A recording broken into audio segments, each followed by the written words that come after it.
এবং আপনি কি সবসময় এই জিনিসটি নিয়ে চিন্তিত আছেন যে আপনি যা পড়ছেন তা মনে রাখতে পারছেন না? আপনি কি একটি চ্যাপ্টারকে 10 বারের থেকে বেশি পড়ার পরেও মনে রাখতে পারছেন না? আপনার ক্লাসে হয়তো এমন কিছু স্টুডেন্ট রয়েছে যারা কোনো পড়াকে একবার পড়েই মনে রাখতে পারে। যখনই টিচার ক্লাসে কোনো চ্যাপ্টারের ওপর প্রশ্ন করে তখন সেই কিছু স্টুডেন্টরাই সব থেকে আগে অ্যান্সার দেয়। তাদের কাছে প্রায় সকল প্রশ্নেরই উত্তর আগে থেকেই রেডি থাকে, তাই না? যদি আপনার সাথে এমনটি ঘটে থাকে তাহলে আজকের এই ভিডিওটি আপনার জন্য। আজ এই ভিডিওটি আপনার পড়াশোনাকে এতটা ইমপ্রুভ করবে যে আপনি নিজেই অবাক হয়ে যাবেন। তাই আজকের এই ভিডিওটি শেষ অবধি অবশ্যই দেখবেন।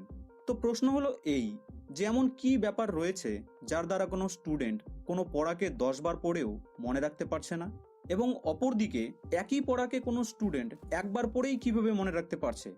আপনার মনে কি এই ধরনের প্রশ্ন এসেছে? তো চলুন আজ আমরা জেনে নিই কিছু স্পেশাল টিপসকে যার দ্বারা আপনিও কোনো পড়াকে বা কোনো চ্যাপ্টারকে ইজিলি মনে রাখতে পারবেন। এই টিপগুলির দ্বারা আপনি আপনার পড়াশোনা করার ধরনকে আরও ইমপ্রুভ করতে পারবেন এবং আপনিও আপনার ক্লাসের একজন টপার হতে পারবেন। আজ আমরা জেনে নিই how to memorise what we study. So let's begin. যে টিপসগুলির ব্যাপারে আমি আপনাকে বলতে চলেছি সেই টিপসগুলিকে খুব ভালোভাবে আপনি বোঝার চেষ্টা করবেন, কারণ এই টিপসগুলি আপনার জীবনকে পরিবর্তন করে দিতে পারবে। Tip number 1, make a movie. হ্যাঁ, make a movie in your mind about your concept. আপনি যে পড়াটিকে পড়ছেন সেটির কনসেপ্টটিকে নিয়ে নিজের মাইন্ডে একটি মুভি তৈরি করুন। এই কথাটি হয়তো আপনি জানেন যে যখন আমরা কোনো মুভিকে দেখি তখন সেই মুভির স্টোরি এবং প্লটকে আমরা শুরু থেকে শেষ অবধি বহুদিন পর্যন্ত মনে রাখতে পারি, তাই না? মুভিটিকে কেবলমাত্র একবার দেখেই তার স্টোরিকে আমরা বহুদিন পর্যন্ত মনে রাখতে পারি। আসলে আমাদের ব্রেন নাম্বারস এবং অ্যালফাবেটের তুলনায় ভিজুয়ালসকে বেশি দিন পর্যন্ত মনে রাখতে পারে। আমাদের মস্তিষ্ক ভিজুয়ালসকে ভালোভাবে মনে রাখতে পারে। তো ঠিক একই রকমভাবে এই সুপার পাওয়ারটিকে আপনি আপনার পড়াশোনার ক্ষেত্রেও ইউজ করতে পারেন। মনে করুন আপনি কোনো একটি চ্যাপ্টারকে পড়ছেন, তো এক্ষেত্রে চ্যাপ্টারটিকে পড়ার সাথে সাথে নিজের মাইন্ডে সেই পড়াটির স্টোরিকে নিয়ে একটি মুভি তৈরি করুন। আপনার তৈরি করা সেই মুভিতে আপনি আলাদা আলাদা ক্যারেক্টারকে ইনক্লুড করুন আপনার পড়ার টার্মসের ভিত্তিতে।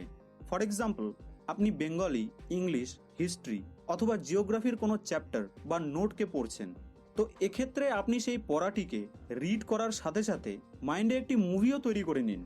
সেই মুভিটিতে ক্যারেক্টার অ্যাড করুন, লোকেশন অ্যাড করুন। এইভাবে সেই পড়াটির একটি মুভি আপনার মাইন্ডে তৈরি করে নিন। যখন এইভাবে প্রতিটি টপিকের হিসেবে আপনার মাইন্ডে এক একটি মুভি তৈরি করা থাকবে তখন ইজিলি আপনি সেই টপিকটিকে মনে করতে পারবেন। আর শুধু তাই নয়, আপনি সেই টপিক বা নোটসটিকে ডিটেলসে মনে রাখতে পারবেন। আর এর ফলে আপনার পড়াশোনায় এতটা ইন্টারেস্ট চলে আসবে যে আপনাকে আর কোনোদিনই পড়াশোনাকে বার্ডেন বা বোঝা বলে মনে হবে না। টিপ নাম্বার 2, টিচ সামওয়ান। দেখুন, ফার্স্ট টিপটি ততক্ষণ পর্যন্ত কাজ করবে না যতক্ষণ পর্যন্ত না আপনি সেকেন্ড টিপটিকে ফলো করেন। তো চলুন মনে করে নিলাম যে আপনি ফার্স্ট টিপটিকে খুব ভালোভাবে ফলো করা শুরু করলেন এবং নিজের মাইন্ডে সেই চ্যাপ্টারটির একটি মুভি তৈরি করে নিলেন। এবার আপনি সেই মুভিটিকে একা একা নয় বরং 1-2জন ক্লাস ফ্রেন্ডকে নিয়ে দেখুন। একা একা সেই মুভিটিকে দেখতে আপনার ভালোই লাগবে না, আপনি বোর হয়ে যাবেন। তাই এই সিচুয়েশনে আপনি আপনার ক্লাসমেটদের সাথে সেই মুভিটিকে এনজয় করুন। আপনি হয়তো এই কথাটি অবশ্যই শুনেছেন যে নলেজকে আপনি যত বেশি শেয়ার করবেন ততই আপনার নলেজ বৃদ্ধি পাবে। আর এই কথাটি একেবারেই সত্য। আপনি যা পড়ছেন, যতটুকু পড়ছেন সেই ততটুকু বিষয়কে নিয়ে আপনি আপনার ক্লাসমেটদের সাথে ডিসকাস করুন। এতে আপনার সেই বিষয়টি আরও ভালোভাবে এবং বহুদিন পর্যন্ত মনে থাকার সাথে সাথে আপনার মেমোরি পাওয়ার এবং কনফিডেন্সও অনেকটা বৃদ্ধি পাবে। টিপ নাম্বার 3, যদিও এটি একটি টিপ নয় বরং একটি সাজেশন। আপনি যা পড়েন সেগুলিকে উইকলি রিভাইজ করুন। আপনি চাইলে 3-4 দিন পরও রিভাইজ করতে পারেন, বাট রিভিশন ইজ কম্পালসারি। এটিও অর্থাৎ এই রিভিশনও পড়াশোনা করার একটি নিয়ম। আপনি কোনো চ্যাপ্টারকে যতই মুখস্থ করুন না কেন, কিন্তু রিভিশন না করলে সেটি কোনোদিনই আপনার লং টার্মে মনে থাকবে না। এই কারণের জন্য রিভিশন করাটা খুবই জরুরি।